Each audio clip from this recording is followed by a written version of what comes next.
So welcome everyone, Nick Wagner Sr. It is Sunday night at 8 o'clock Eastern, and welcome to another episode of the Full Potential Podcast. Awesome show for you tonight. Super excited.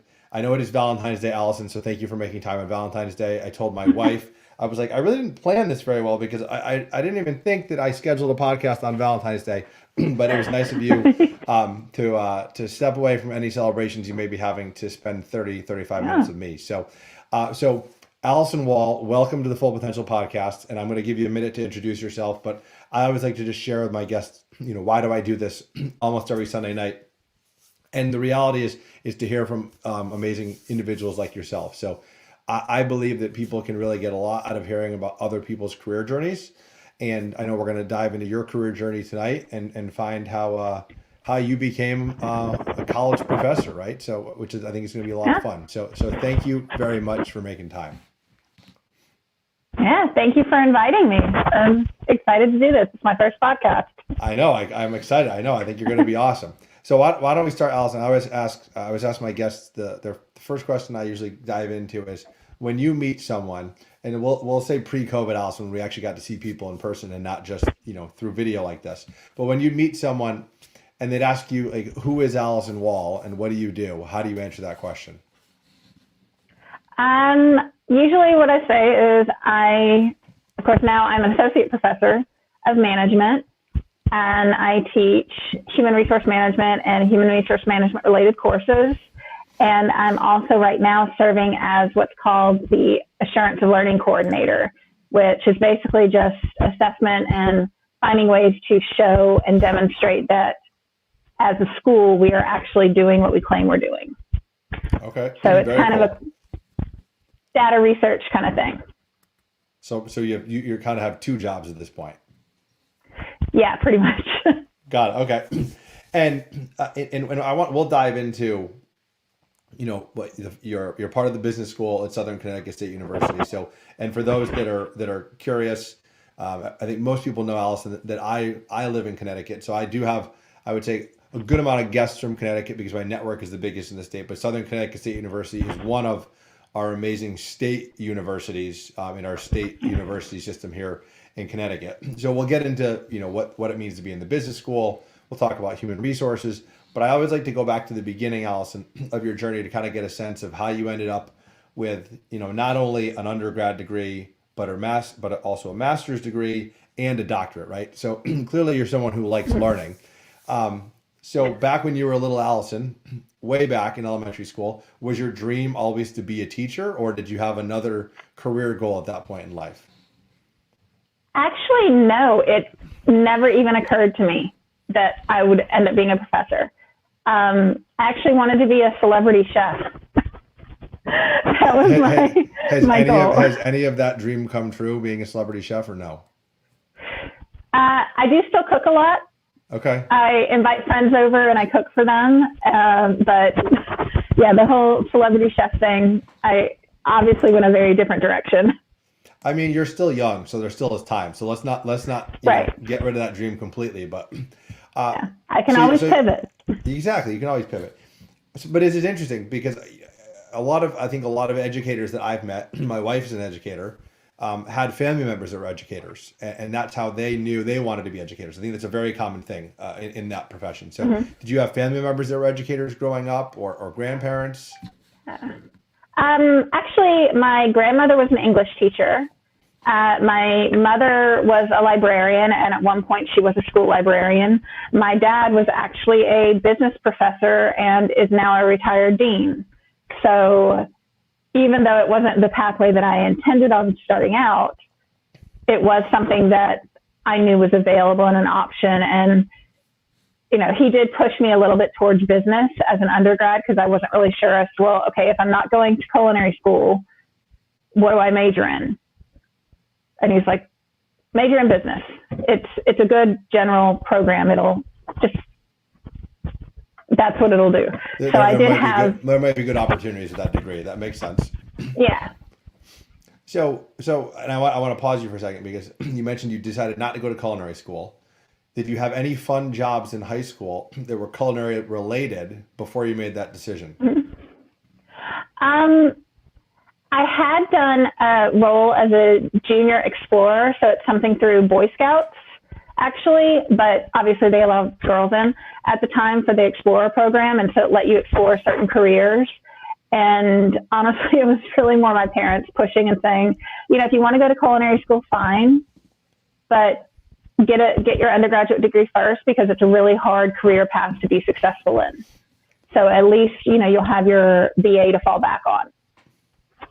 Interesting. So now I see the connection. So you have a family of educators, and I'm gonna guess they're probably actually pretty proud of you if I had to make an assumption on where you ended up being in the position you're in. But so you went to undergrad for business. At what point, either was it during undergrad? Was it after you graduated from college? At what point did you realize that you were going to go get your master's and then go get your doctorate and actually get into teaching? Like, how did you make that decision? Did you have other jobs before you were an educator? What was the process of how that went down? So actually, after I graduated, the year that I graduated, unless I have to say it, I'm not going to. But the year that I graduated with my bachelor's, the year that I graduated, the market was really terrible, and you know, jobs were not easy to come by, and so, you know, we were thinking about like, what do I do? And my parents were like, well, why don't you just go get an MBA? Because, you know, the job market's bad. You can stay home. You can live with us.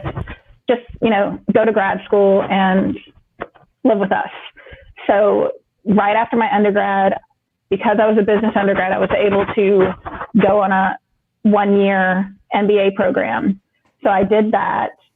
And my undergraduate degree was, you know, that I'm in management now, but my undergraduate degree was in marketing. So after I got my MBA, I ended up getting a job for a small organization, a Convention and Visitors Bureau that promoted visitation to Monroe, Louisiana, which was the town that I was in, and the surrounding parish, which Connecticut uses counties, but we have parishes in Louisiana. So we promoted all of that, and so I ended up being the marketing director there, and then was just kind of realized the opportunities for advancement and things just weren't there. And I had always kind of thought about, like, you know, my dad's job seems like it's not a bad job to have. So I started looking into it, and I was like, all right, so maybe I'll go get a doctorate. My GMAT score is still usable for now.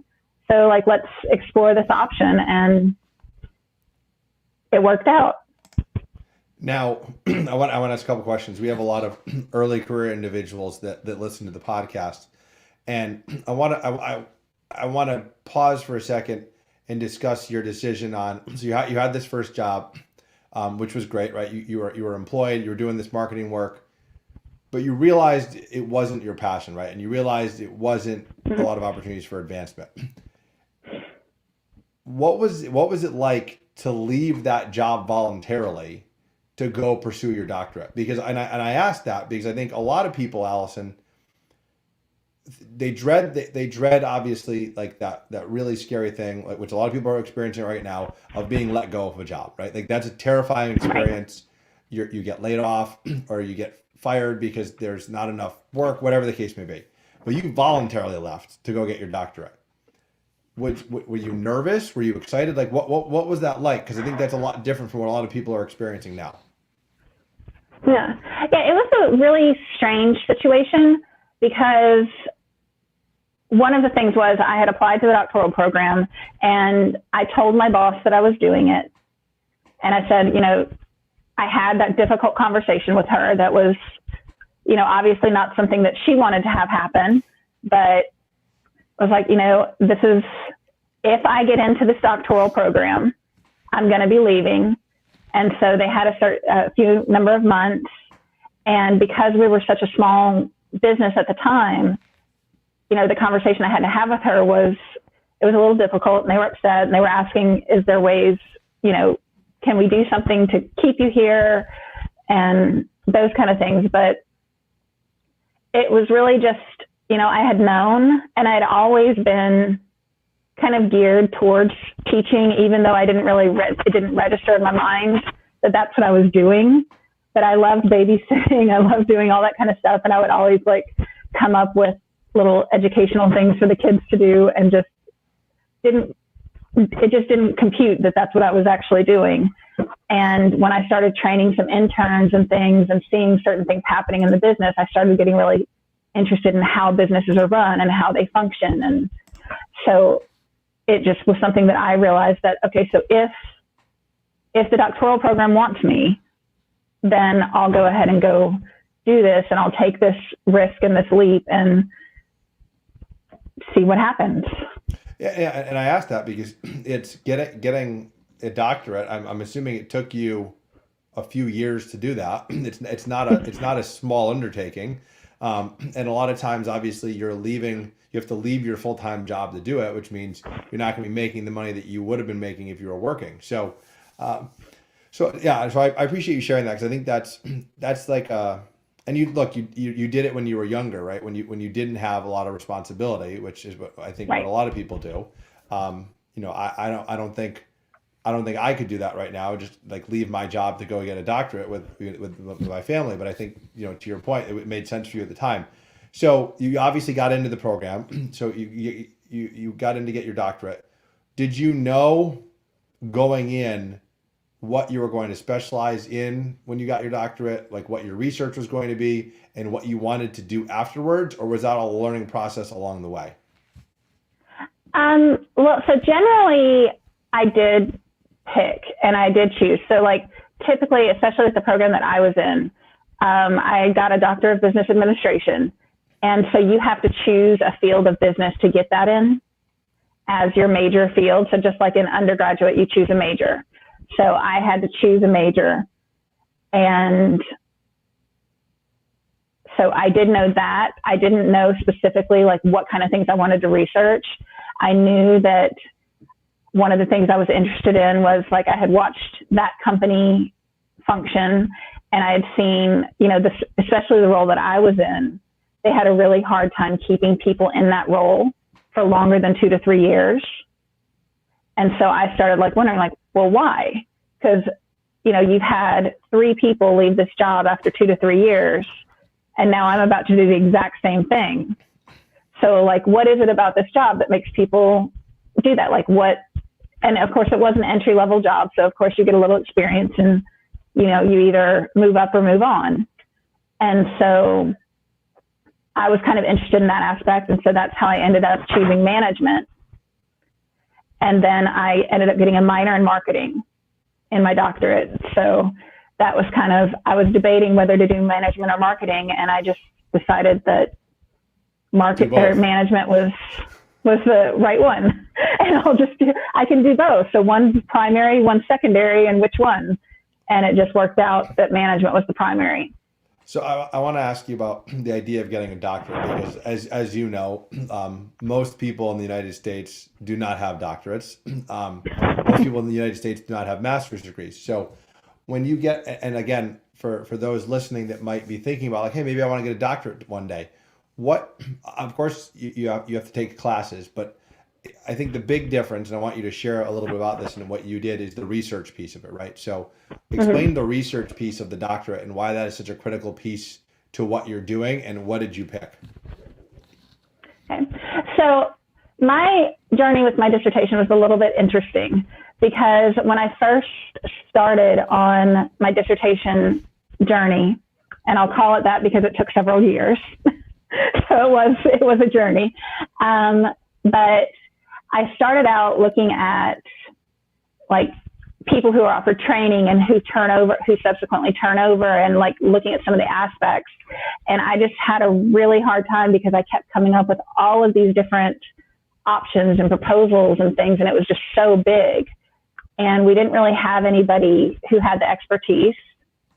And then I started bumping up on a timeline to where you have to complete it within a certain amount of time. And so I ended up kind of just biting off a piece of one of my professor's research, which was common method variance, which most of the research that I do is survey-based.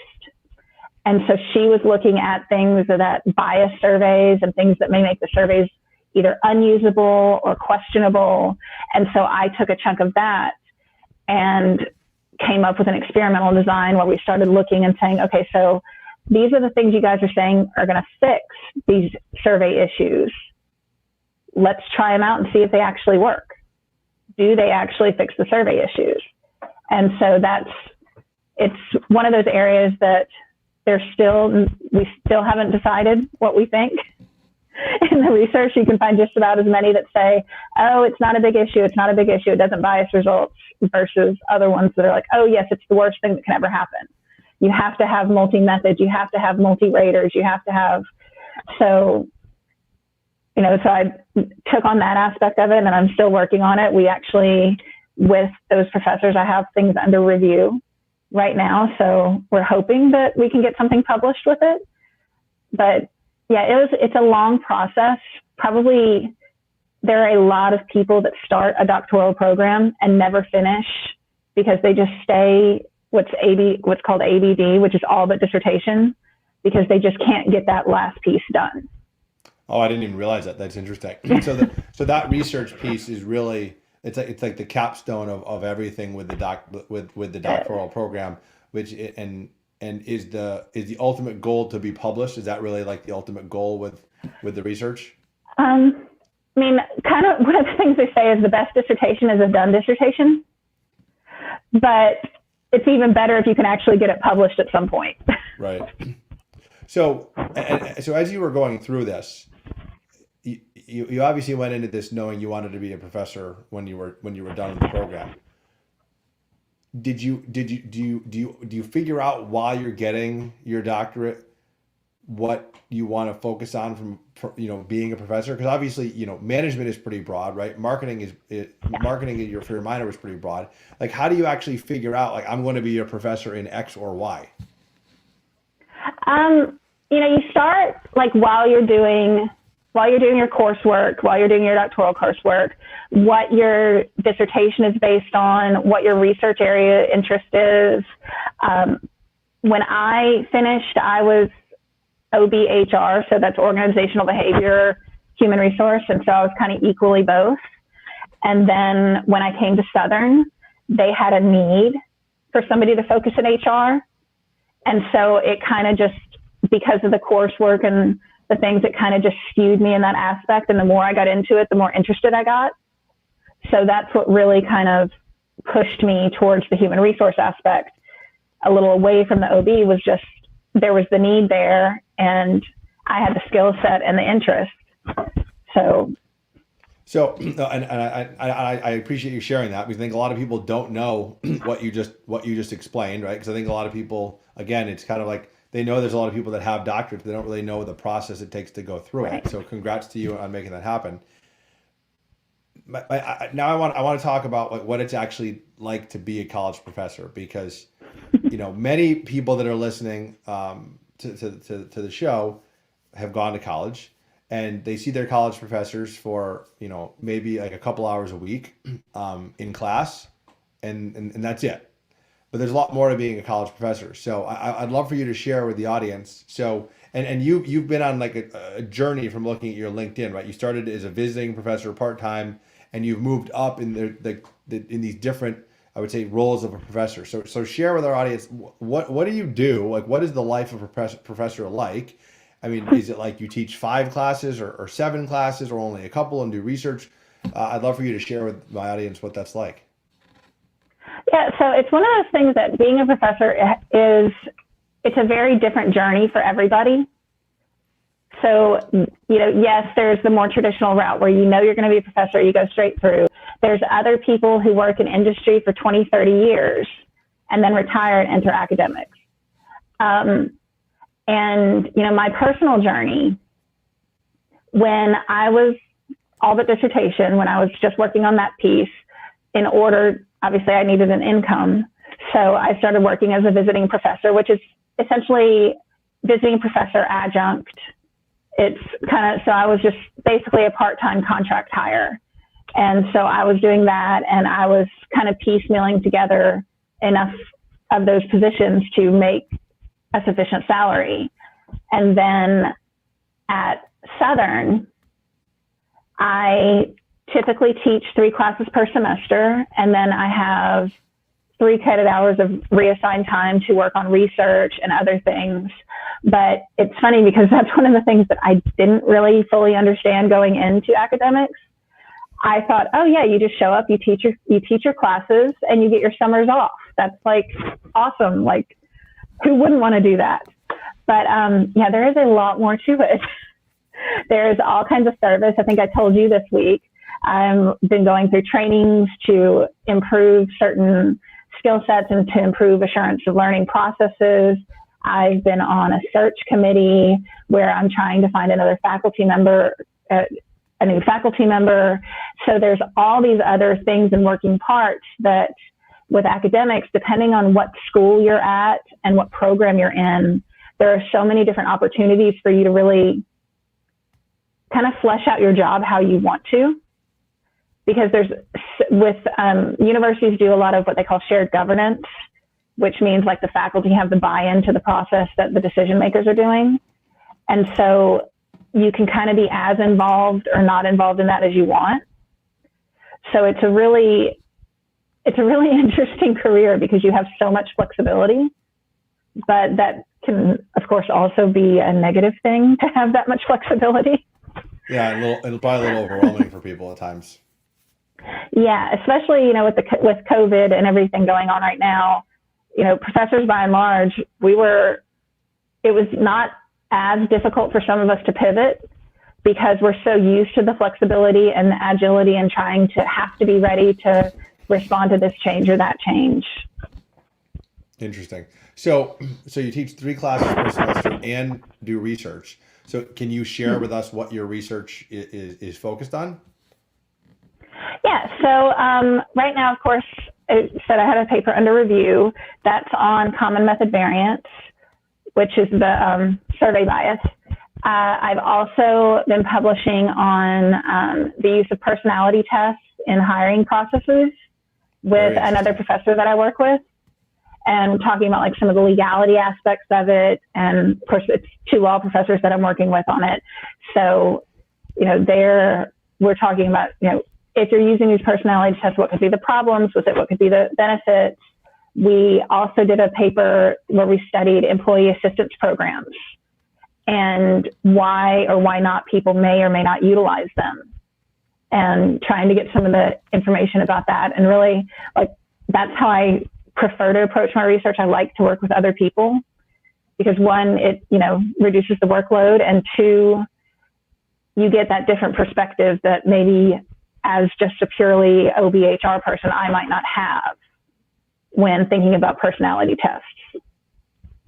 Well, yeah, and my assumption would be that for the courses you're teaching, you're probably not working with other professors on the courses you're teaching. So the research gives you the opportunity to collaborate with other professionals, which I could see would be pretty awesome.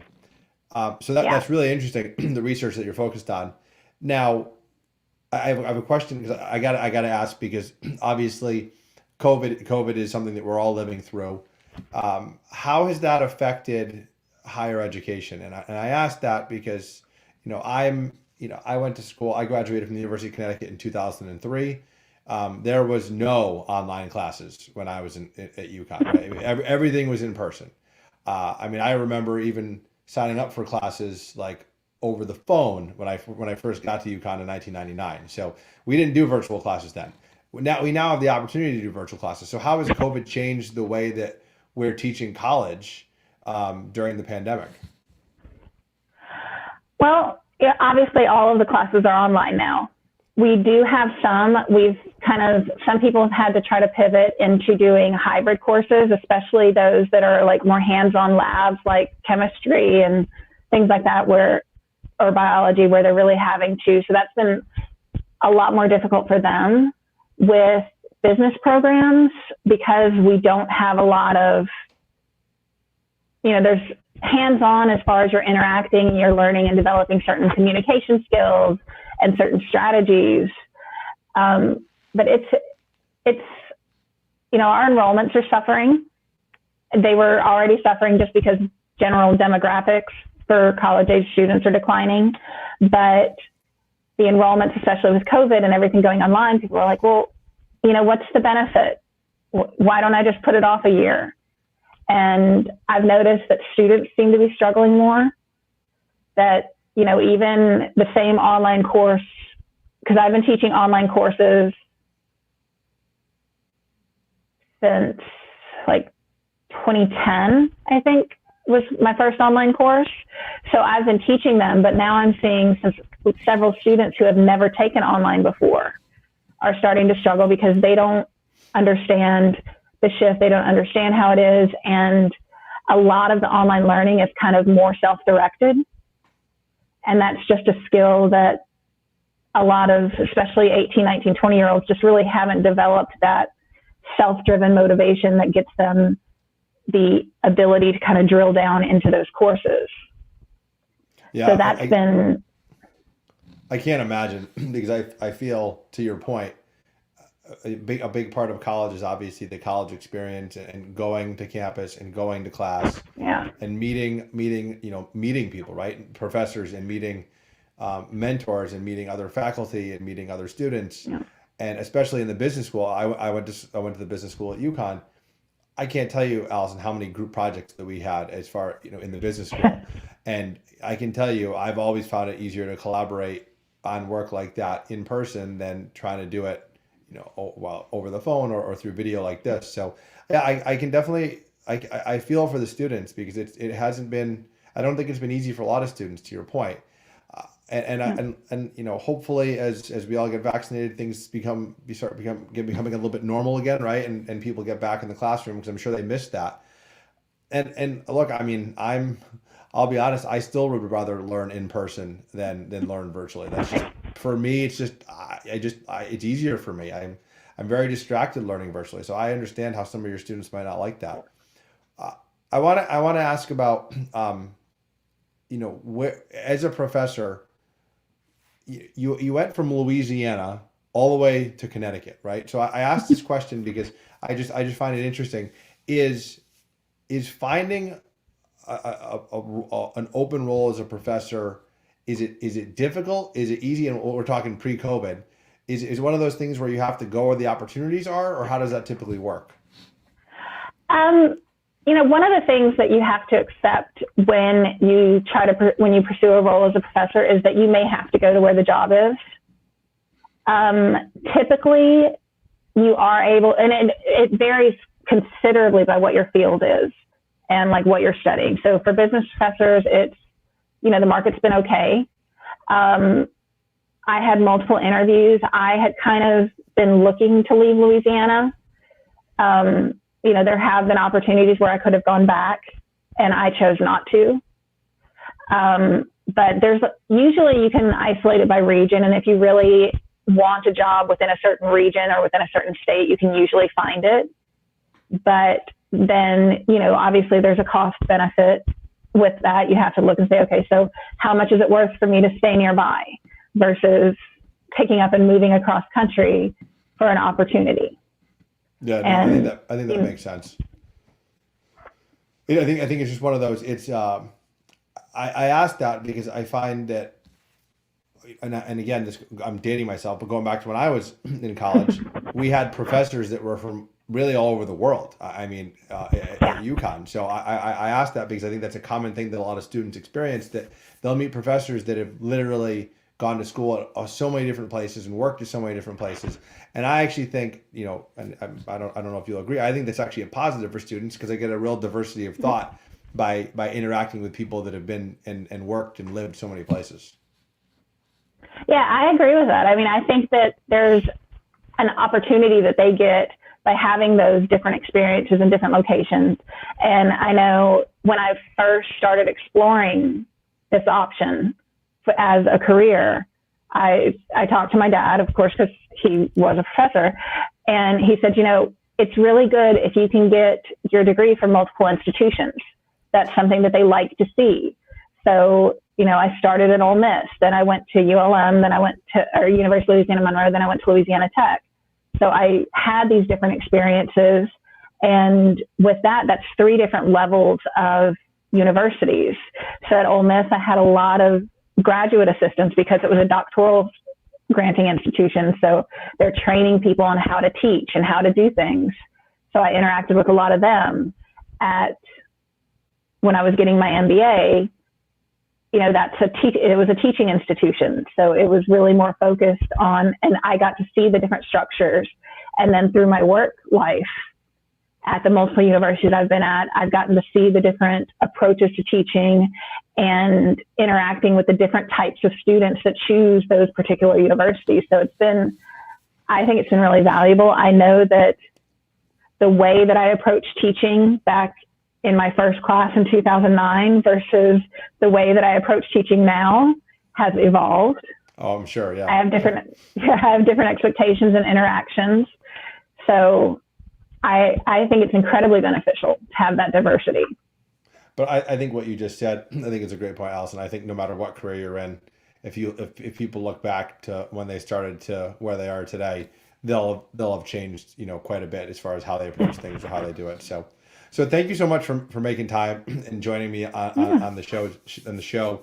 I always close with the same question with every guest, and obviously you've been successful in a lot of different scenarios in life, between working and getting your undergrad and your master's and then your doctorate and now being a professor. So I always ask, what is that one thing that's helped you reach your full potential? So the one thing that you would share with my audience, Alison, that's helped you be successful throughout your career. Don't be afraid to take risks. I think that's been the biggest part, like being willing to take a risk and realize that you could fall completely flat on your face. I moved up to Connecticut in a 12-year-old car that I wasn't sure was actually going to make it to Connecticut. I had an Airbnb for 2 weeks to find a place to live. And, it's paid off for me. And I think, even doing this podcast, anything like that, like just don't be afraid to take risks and think about, worst case scenario, you fail. But if you can find a way to learn from that failure and, say you got something out of it, then just don't be afraid to take those risks. Yeah, it's such simple advice, yet it's so hard for so many people because of what you just said. That so many people are afraid to fail, and I have that conversation with my 9-year-old fairly often. Like, it's okay to fail. Like, mom and dad fail. It's okay for you to fail, and even at such a young age, it's hard for people to really grasp that. But I think that's such great advice, because if you don't take risks, you might miss a huge opportunity. So I think that's great advice. So I appreciate that. So thank you again. And for everyone listening, we're going to link to Alison's LinkedIn in the show description, as well as you have your own page on Southern Connecticut State University's business School of Business website. So we'll link to that as well if anyone wants to get in touch with Alison to hear about either maybe going to Southern or what it's like to be a professor, or any other questions they may have for you about your research or your the classes you teach. So thank you so much for making time. I really appreciate you joining. Yes, thank you. Thanks for having me. All right, stay safe, be well. Thanks, Alison. Bye.